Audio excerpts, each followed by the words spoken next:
यह कहानी सत्यवादी राजा हरिश्चंद्र की कहानी है।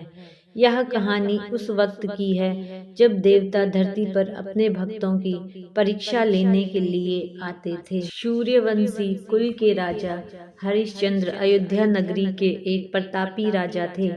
राजा हरिश्चंद्र का जीवन काल सतयुग से संबंधित था। राजा हरिश्चंद्र की पत्नी रानी तारामती थी और इनके पुत्र का नाम रोहित था। राजा हरिश्चंद्र अपने वचन पर अडिग रहने वाले और सत्य के धर्म पर चलने वाले थे। राजा हरिश्चंद्र अपने धर्म की मर्यादा को कायम रखने के लिए अपने स्वप्न को भी सच मानते थे और उनको पूरा करते। परोपकारी राजा हरिश्चंद्र नित्य दान करते। ऐसा कहा जाता है कि हरिश्चंद्र सवेरे खाना खाने से पहले स्वर्ण, गौ, जल, भूमि, भोजन इत्यादि का दान किया करते थे। इसके पश्चात भोजन को ग्रहण करते थे। एक रात राजा हरिश्चंद्र को एक स्वप्न आया कि उन्होंने अपने महल को किसी ब्राह्मण को दान कर दिया था। जब सुबह आंख खुली तो वे स्वप्न की घटना को भूल गए थे।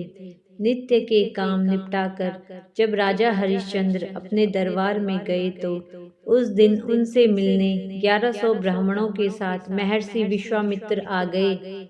महर्षि विश्वामित्र के पैर धोकर राजा हरिश्चंद्र ने उनका स्वागत किया।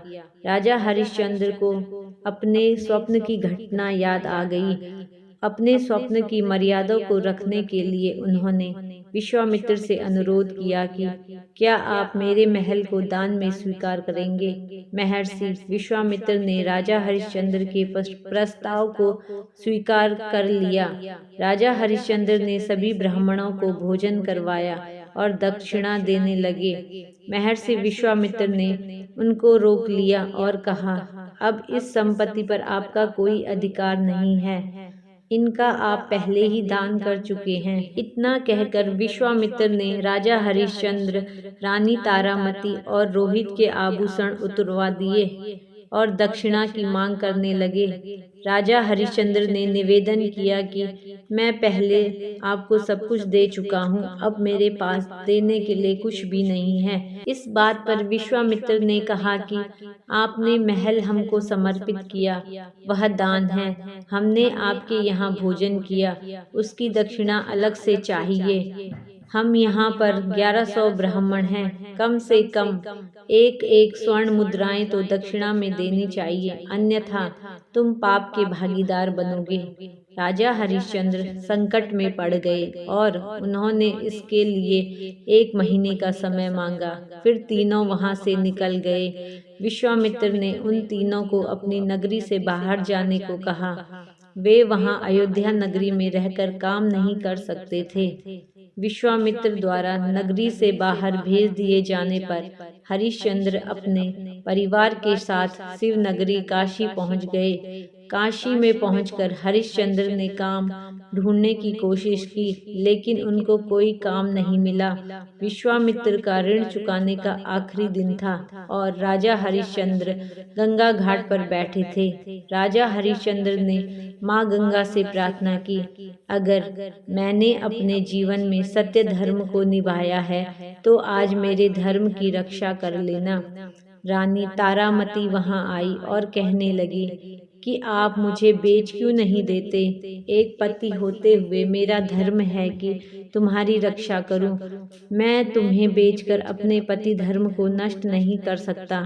रानी तारा ने अपने पति के धर्म की रक्षा के लिए खुद को बेचने का निश्चय किया और काशी के बाजार में जाकर खड़ी हो गई। रानी ने आवाज लगाई कि कोई है जो मुझे खरीद सकता है। तब वहां एक पंडित आया। पंडित ने कहा कि उसकी पत्नी बीमार रहती है। मेरी पूजा की तैयारी और मेरी पत्नी की सेवा कर सकती हो तो मैं तुम्हें खरीद सकता हूँ। रानी तारामती ने हाँ भर दी और अपनी कीमत मांगी। पंडित ने 500 मुद्राएं देने को कहा। रानी ने उन 500 स्वर्ण मुद्राओं को लिया और राजा हरिश्चंद्र के चरणों में समर्पित कर दी। रानी तारामती ने कहा कि उसने अपने पत्नी धर्म को पूरा किया है, कोई गलती हुई हो तो उसको क्षमा कर दें। अब वह एक दासी बन गई है, इसलिए वह उनसे दूर जा रही है। इतने में वह पंडित तारामती को दर्दनाक स्थिति से बालों को पकड़कर घसीटता हुआ लेकर गया। हरिश्चंद्र ने अपनी आंखों को बंद कर लिया।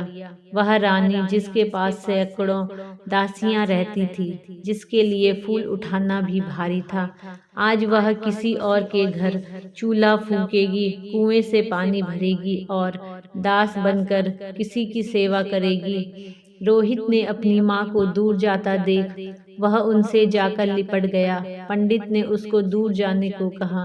तब राजा हरिश्चंद्र ने कहा कि एक बच्चे को उसकी माँ से दूर मत कीजिए, आप इसको भी अपने साथ ले जाइए। पंडित ने तारामती अभागन पर दया खाकर 100 स्वर्ण मुद्राएं में उसको भी खरीद लिया। ऋषि विश्वामित्र के वचन के अनुसार अभी 500 स्वर्ण मुद्राएं कम पड़ रही थी। राजा हरिश्चंद्र ने खुद को बेचने का निश्चय किया। काशी के बाजार में हरिश्चंद्र ने खुद की बोली लगाई। वहां आता हुआ एक चांडाल ने 500 स्वर्ण मुद्राओं में हरिश्चंद्र को भी खरीद लिया। 1100 स्वर्ण मुद्राएं पूरी होने पर विश्वामित्र के ऋण से मुक्त होकर हरिश्चंद्र शमशान घाट पहुंच गए। वहां हरिश्चंद्र ने लोगों को रोते हुए, चीखते हुए देखा। मुर्दे जल रहे थे। अब से हरिश्चंद्र को यहीं पर शमशान पर पहरा देना था। वहां पर अंतिम क्रिया के लिए आने वाले लोगों से कर वसूलना और कफन के कपड़े को हटाना हरिश्चंद्र का काम था। मुर्दे के साथ आने वाले चावल और पिंडदान में आने वाले पिंड को खाकर हरिश्चंद्र को पेट भरना था। शमशान में सोना और वहीं पर रहना पड़ता था। इतनी विपदाओं के बाद भी राजा हरिश्चंद्र ने अपने धर्म को नहीं छोड़ा और पूरी निष्ठा से अपने धर्म को निभाने में लगे रहे। एक दिन पंडित जी ने रोहित को पुष्प लाने के लिए बगीचे में भेजा। वहां रोहित को काला नाग डस लेता है और रोहित वहीं गिर जाते हैं। रोहित को जहर चढ़ने लगता है। रोहित को लगा कि वह अब नहीं बचेंगे, तो जोर से चिल्लाकर कहा कि कोई है, मेरी माँ को कहना कि रोहित को सांप डस गया है। किसी ने रानी तारा को सूचना दी कि उसके पुत्र को सांप ने डस लिया है। रानी ने सारे काम को छोड़कर वहां से निकलने की कोशिश की, लेकिन पंडित जी रानी को रोक लिया और सारे काम को निपटाने को कहा। रानी तारा का दुर्भाग्य देखिए, बेटा मरा हुआ पड़ा है और वह उसके पास भी नहीं जा सकती। जब पंडित जी सो गए तब रानी दौड़कर बगीचे की तरफ गई। रानी ने रोहित को देखकर रोने की कोशिश की, लेकिन गांव वालों के डर से वह खुलकर रो भी नहीं सकी। अपने बेटे के अंतिम संस्कार के लिए वहां कोई रोने वाला भी नहीं था। रानी तारा ने अपनी साड़ी का पल्लू को फाड़ा और रोहित के शव को ढका। रानी ने रोहित को गोद में उठाया और वहां से शमशान की तरफ निकल गई। शमशान में प्रवेश करते ही रानी तारा फूट फूट कर रोने लगी। रानी की आवाज को सुनकर हरिश्चंद्र की नींद खुल गई और उठकर बोले, कौन है? राजा हरिश्चंद्र के सर पर काला कपड़ा और हाथ में एक लकड़ी थी। शमशान की चिताओं की आग से हरिश्चंद्र बिल्कुल काले और भद्र हो गए थे। रानी ने उनको नहीं पहचाना और कहा, मैं रानी तारा हूँ और मेरा बेटा, जिसको सांप ने डस लिया है, यहाँ अंतिम संस्कार के लिए आई हूँ। राजा हरिश्चंद्र ने जैसे ही ये नाम सुना, उनको कुछ कुछ याद आने लगा।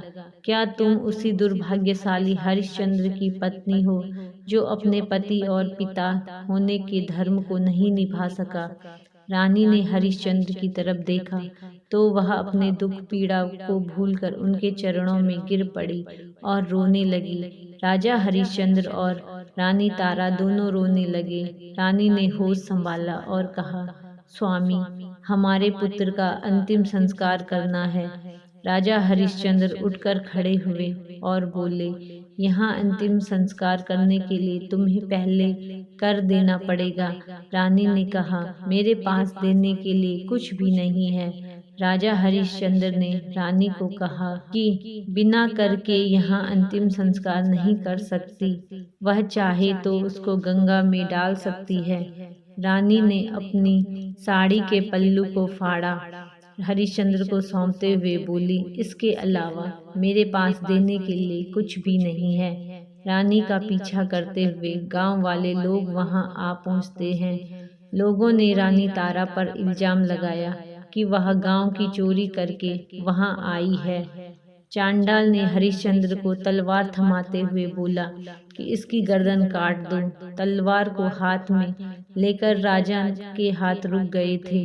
रानी तारा ने कहा कि आप अपने हाथ रोकिए मत, ये आपके मालिक का आदेश है। पत्नी अगर चली गई तो वापस आ सकती है, बेटा भी आ सकता है, लेकिन अगर एक बार धर्म नष्ट हो गया तो वापस लौटकर नहीं आ सकता। इसलिए आप अपने हाथ रोकिए मत और मेरी गर्दन काटिए। समय की ऐसी करवट को देखकर पत्थर भी रो पड़े। तो फिर भगवान को तो वहां आना ही था। भगवान वहां आए और उन्होंने राजा हरिश्चंद्र के हाथ को पकड़ लिया।